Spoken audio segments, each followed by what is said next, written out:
అందరికీ నమస్కారం. ఈరోజు కేంద్ర ఆర్థిక మంత్రి నిర్మలా సీతారామన్ బడ్జెట్ ప్రవేశపెట్టడం జరిగింది. ఈ బడ్జెట్ ఉద్యోగులకు బిగ్ రిలీఫ్ అనే చెప్పాలి. ఎందుకంటే ఈ ఉద్యోగులకి ₹1,00,000 జీతం అయినా సరే గతంలో ట్యాక్స్ రూపంలో ఆ జీతంలో కొంత కోత పడుతూ ఉంటే మిడిల్ క్లాస్ పీపుల్స్ ఇబ్బంది పడే పరిస్థితి అయితే ఉండేది. ప్రస్తుతం ప్రవేశపెట్టిన బడ్జెట్ లో ఉద్యోగులకు ఒక బిగ్ రిలీఫ్ ఇచ్చారు. అదేంటంటే 12 లక్షల వరకు నో ట్యాక్స్.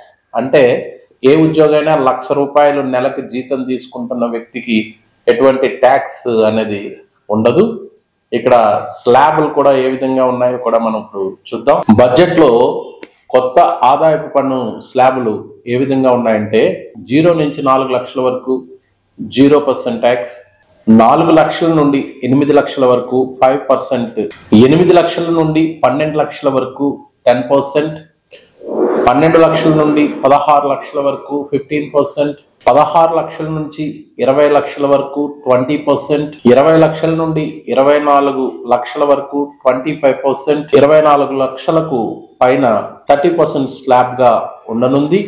ఈ కొత్త ఆదాయపు పన్నులు అనేవి ఏప్రిల్ 1వ తారీఖు నుండి అమల్లోకి వస్తాయి. Thank you.